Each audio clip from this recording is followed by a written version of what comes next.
Supreme court ਦੇ ਵਿੱਚ SYL ਦੇ ਮੁੱਦੇ ਦੇ ਉੱਤੇ ਸੁਣਵਾਈ ਦਾ ਦਿਨ ਸੀ। ਅਗਲੀ ਸੁਣਵਾਈ 15 ਮਾਰਚ ਤੱਕ ਟਾਲ ਦਿੱਤੀ ਗਈ ਅਤੇ ਅਦਾਲਤ 'ਚ ਵੀਰਵਾਰ ਨੂੰ ਹੋਈ ਸੁਣਵਾਈ ਦੌਰਾਨ ਹਰਿਆਣਾ ਸਰਕਾਰ ਦੇ ਵਕੀਲ ਨੇ ਦਾਅਵਾ ਕੀਤਾ ਕਿ ਪੰਜਾਬ ਸਰਕਾਰ ਨਾਲ 2 ਗੇੜ ਦੀ ਗੱਲਬਾਤ ਹੋਈ ਪਰ ਸਿੱਟਾ ਕੁਝ ਨਹੀਂ ਨਿਕਲਿਆ ਤੇ ਹੁਣ ਖੁਦ ਸੁਪਰੀਮ कोर्ट ਨੂੰ फैसला करना चाहिए। सतलुज यमुना लिंक नहर के विवाद के मामले पर आज सुप्रीम कोर्ट में अहम सुनवाई हुई। मामले की सुनवाई के दौरान हरियाणा सरकार की तरफ से सुप्रीम कोर्ट में ये जानकारी दी गई कि सुप्रीम कोर्ट के आदेश के मुताबिक 2 बार राज्य सरकारों यानी कि पंजाब और हरियाणा सरकार के मुख्यमंत्रियों के बीच इस पूरे विवाद को निपटाने के लिए बैठक हुई, लेकिन उस बैठक का कोई निष्कर्ष नहीं निकला। ਹੁਣ ਦੋਵੇਂ ਸੂਬਿਆਂ ਦੇ ਨਾਲ-ਨਾਲ ਇਸ ਪੂਰੇ ਮਾਮਲੇ ਦੀ ਅਗਲੀ ਸੁਣਵਾਈ ਤੇ ਨਜ਼ਰਾਂ ਕੇਂਦਰ ਸਰਕਾਰ ਤੇ ਵੀ ਰਹਿਣਗੀਆਂ ਕਿਉਂਕਿ ਜੋ ਪਾਣੀਆਂ ਦੀ ਵੰਡ ਦਾ ਇਹ ਝਗੜਾ 2 ਸੂਬਿਆਂ ਦੇ ਵਿਚਾਲੇ ਹੈ। ਮੀਟਿੰਗਾਂ ਹੋ ਚੁੱਕੀਆਂ ਨੇ, ਕੇਂਦਰ ਦੇ ਵੱਲੋਂ ਵਿਚੋਲਗੀ ਕੀਤੀ ਗਈ ਪੰਜਾਬ ਤੇ ਹਰਿਆਣਾ ਦੇ ਵਿਚਾਲੇ, ਪਰ ਗੱਲਬਾਤ ਸਿਰੇ ਨਹੀਂ ਚੜ ਸਕੀ ਤੇ ਇਸ ਸਭ ਦੇ ਵਿਚਾਲੇ ਲਾਸਟ ਮੀਟਿੰਗ ਦੇ ਵਿੱਚ ਐਸਵਾਈਐਲ ਯਾਨੀ ਕਿ ਸਤਲੁਜ ਯਮਨਾ ਲਿੰਕ ਦੇ ਮੁੱਦੇ ਉੱਤੇ ਮੁੱਖ ਮੰਤਰੀ ਨੇ ਕਿਹਾ ਸੀ ਕਿ ਐਸਵਾਈਐਲ ਨਹੀਂ YSL बननी चाहिए, यानी यमुना सतलुज लिंक बनना चाहिए। खैर पूरा मामला सुप्रीम कोर्ट दे विच है। अगे वधदे हां ते गल डेरा मुखी दी। डेरा मुखी राम रहीम एक बार मुड़ तो जेल तो बाहर आना चाहता है, पैरोल दे लई अर्जी लगाई गई है। राम रहीम दी पैरोल दे लई अर्जी डेरे दे वल्लों लगाए जाण दी तस्दीक खुद हरियाणा सरकार दे विच जेल मंत्री रंजीत चौटाला ने की।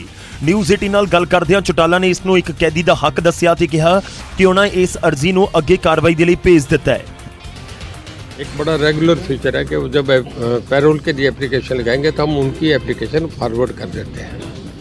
दिन में एक नहीं बहुत एप्लीकेशन आती है। बाबा का चर्चा इस करके आप उनका चर्चा कर रहे हैं। हमारा काम है उनका एक ह्यूमन राइट्स में उनका अपना हक बनता है, उसको आगे मूव करने के लिए हमने उनकी एप्लीकेशन मूव कर। उधर डेयरी के प्रबंधकों के वल्लों लगाई गई अर्जी पिछे वजह शाह सतनाम के जन्मदिन नूं मन्निया जा रहा है। डेरा प्रमुख जेल तो बाहर आन, लेकिन यह फैसला divisional commissioner Rohtak divisional commissioner के वल्लों लिया जाना है।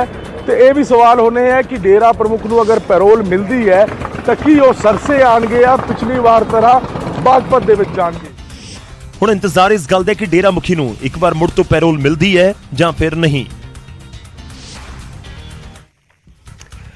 इस तो पहला डेरा मुखी नूं जदों पैरोल मिली है तो खूब सियासी जिहड़ा तुसीं कह सकते हो कि माहौल गरमाउंदा होया नजर आया है। हुण सवाल यही है कि इस बार पैरोल मिलेगी या फिर नहीं। अगे वधदे ते गल होवेगी हुण रेसलर्स दी। ओलंपीयन पहलवानां दे वल्लों कुश्ती संघ दे प्रधान ते कोचेस दे उत्ते लगाए संगीन इल्जामां दे विचाले खिडारियां दा प्रदर्शन लगातार जारी है। ਅਤੇ ਦੂਜੇ ਦਿਨ ਚ ਖਿਡਾਰੀਆਂ ਦੇ ਰੋਸ ਪ੍ਰਦਰਸ਼ਨ ਦੀ ਸ਼ੁਰੂਆਤ ਪਹਿਲਵਾਨ ਬਜਰੰਗ ਪੁਨੀਆ ਦੀ ਅਪੀਲ ਦੇ ਨਾਲ ਹੋਈ, ਜਿਸ ਦੇ ਵਿੱਚ ਉਹਨਾਂ ਸਾਰੇ ਪਹਿਲਵਾਨਾਂ ਤੇ ਕੋਚਾਂ ਨੂੰ ਜੰਤਰ ਮੰਤਰ ਆਉਣ ਦਾ ਸੱਦਾ ਦਿੱਤਾ। और जंतर मंत्र में बैठे हैं तो मैं आप सभी से निवेदन करता हूं जो कुश्ती जगत से हैं, कोचेज हैं, हमारे गुरु हैं, खलीफा हैं और हमारे पहलवान हैं, ये हमारे गेम को बचाने की लड़ाई है, इसमें आप हमारे साथ खड़े होइए।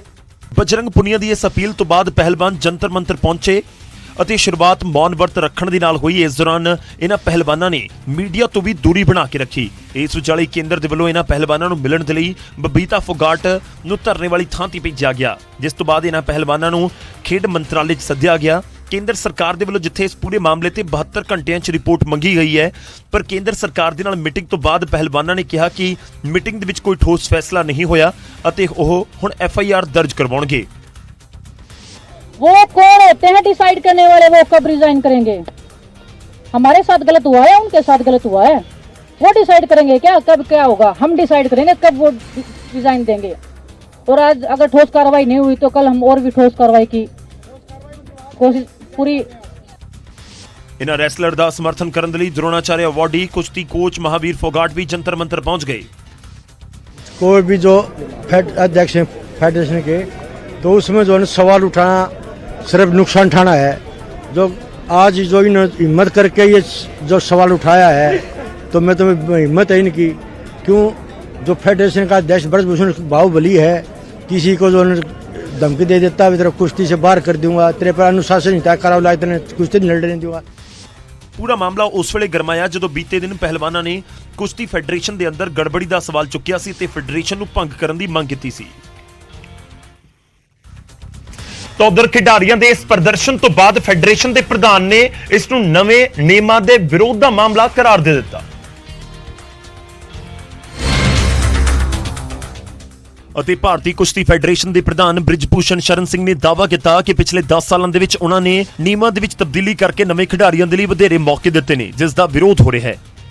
तो जो नेशनल लड़ करके खिलाड़ी आ रहे हैं उनको हम अगर कैंप से बाहर कर देंगे और जो नेशनल नहीं लड़े हैं या इंडिया के अंदर कोई टूर्नामेंट नहीं लड़े हैं तो उनको अगर हम कैंप में ले लेंगे तो ये उन खिलाड़ियों के साथ नाइंसाफ़ी होगी जो नेशनल लड़ करके आते हैं, क्योंकि ज़्यादातर गरीब परिवार के बच्चे हैं और सब ओलंपिक का सपना देख रहे हैं, सब वर्ल्ड का सपना देख रहे हैं, सब एशिया का सपना देख रहे हैं, सब इसी दिन के लिए तैयारी कर रहे हैं। ये पॉलिसी इनको पसंद नहीं आई।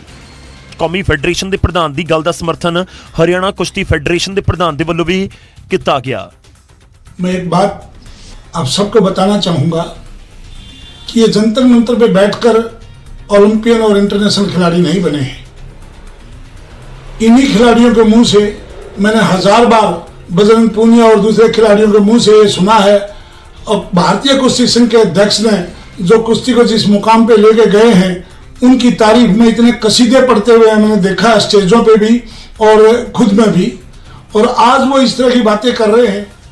ਉਧਰ ਧਰਨਾ ਦੇ ਰਹੇ ਪਹਿਲਵਾਨਾਂ ਨੇ ਵੀ ਕਿਹਾ ਕਿ ਹੁਣ ਉਹ ਨੈਸ਼ਨਲ ਨਹੀਂ ਖੇਡਣਗੇ ਅਤੇ 올림픽ਸ ਦੇ ਵਿੱਚ ਸਿੱਧੇ ਜਾਣ ਦੇ ਲਈ ਤਿਆਰ ਨੇ।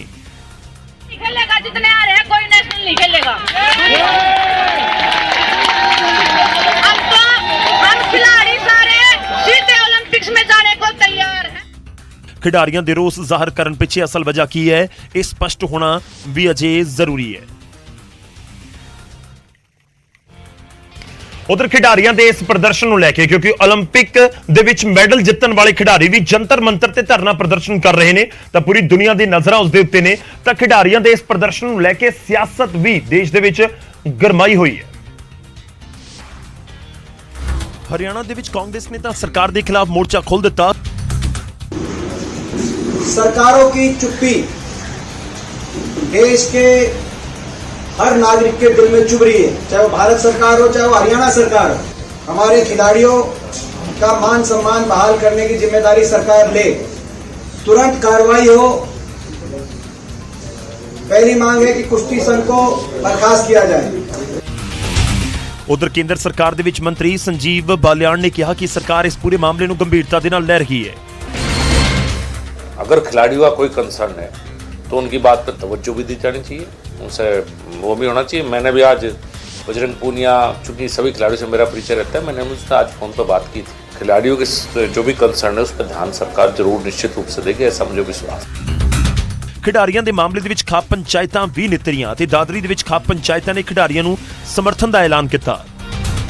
और जो खिलाड़ियों के साथ जो अन्याय हुआ है पूरी दादरी जिले की सभी खापों ने उनका समर्थन किया है खिलाड़ियों का।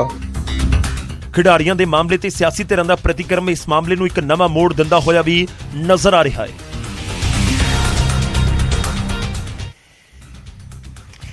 ਖੈਰ 올림픽ਸ ਦੇ ਵਿੱਚ ਜਿੱਤਣ ਵਾਲੇ ਖਿਡਾਰੀ ਜਿਨ੍ਹਾਂ ਨੇ ਮੈਡਲ ਜਿੱਤਿਆ, ਦੇਸ਼ ਦਾ ਨਾਮ ਰੌਸ਼ਨ ਕੀਤਾ ਤੇ ਜਦੋਂ ਉਹਨਾਂ ਨੂੰ ਧਰਨਾ ਪ੍ਰਦਰਸ਼ਨ ਉਹ ਵੀ ਕੁਸ਼ਤੀ ਸੰਘ ਦੇ ਖਿਲਾਫ ਹੀ ਜੰਤਰ ਮੰਤਰ ਦਿੱਲੀ ਦੇ ਉੱਤੇ ਜਾ ਕੇ ਦੇਣਾ ਪਵੇ ਧਰਨਾ, ਫਿਰ ਫਰਕ ਤਾਂ ਪੈਂਦਾ ਹੈ।